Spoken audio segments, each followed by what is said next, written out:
ડેશબોર્ડમાં તમારી બધી જ એક્ટિવિટી શો થાય છે. ડિવાઇસ લોગિન કરવા માટે ડિવાઇસમાં જવાનું. આમાં તમે ટોટલ એક સાથે 10 અલગ અલગ નંબરથી ડિવાઇસ કનેક્ટ કરી શકો છો. પહેલા ક્રિએટ ઇન્સ્ટન્સ કરવાનું. અહીંયા ઇન્સ્ટન્સમાં નામ આપી દેવાનું. ક્રિએટ કરીને શો ક્લિયર કરીને વોટ્સએપમાંથી લોગિન કરી લેવાનું. મેસેજ સેન્ડ કરવા માટે સેન્ડ મેસેજમાં જવાનું. અહીંયા ઇન્સ્ટન્સ સિલેક્ટ કરી લેવાનું. મેસેજ ટાઈપ સિલેક્ટ કરવાનું. અહીંયા તમે કોઈ પણ મેસેજ ટાઈપ સિલેક્ટ કરી શકો છો, જેમ કે ટેક્સ્ટ વિથ મીડિયા. અહીંયા તમારે મેસેજ ટાઈપ કરી દેવાનો.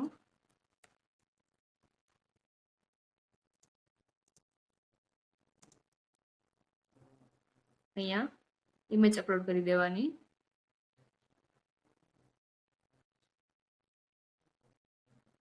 અહીંયા તમારે જે નંબરમાં સેન્ડ કરવું છે એ નંબર લખી દેવાનો.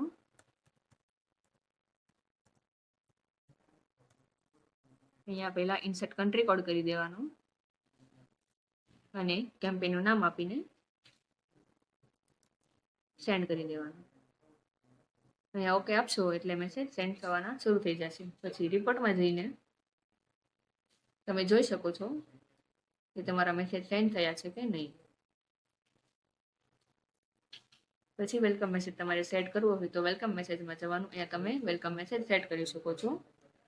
પછી ઓટો રિપ્લાયમાં જવાનું. આમાં તમે મલ્ટિપલ નંબરમાં મલ્ટિપલ ઓટો રિપ્લાય સેટ કરી શકો છો. પછી ટેમ્પલેટમાં જવાનું. તમારે એક મેસેજ વધારે વાર સેન્ડ કરવો હોય તો ટેમ્પલેટ બનાવી શકો છો. આમાં તમારે એ ટેમ્પલેટમાં જવાનું. અહીંયા ટેમ્પલેટનું નામ આપી દેવાનું.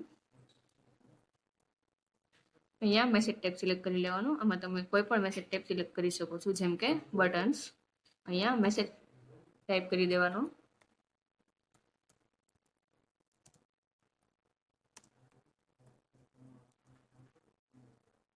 અહીંયા તમે બટન એડ કરી શકો છો. પહેલા ફૂટરમાં લખવાનું.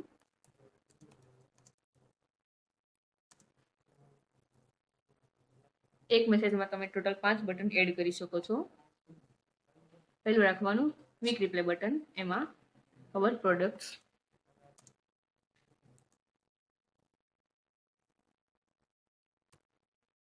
પછી તમારે કોલ બટન એડ કરવું હોય તો અહીંયા તમે કોલ બટન સિલેક્ટ કરી લેવાનું. અહીંયા કોલ નાવ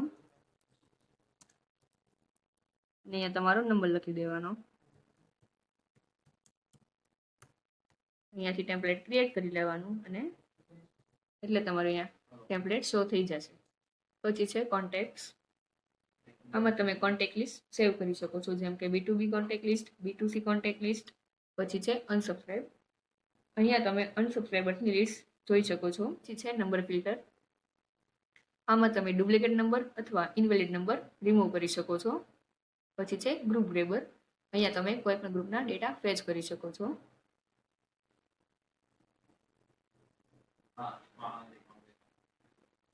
તમે ગ્રુપમાંથી બધાને ઇન્ડિવિજ્યુઅલ મેસેજ સેન્ડ કરવા માંગતા હો તો આ બધા નંબરને ડાયરેક્ટ અહીંયાથી એડ ટુ સેન્ડર લિસ્ટ પણ કરી શકો છો.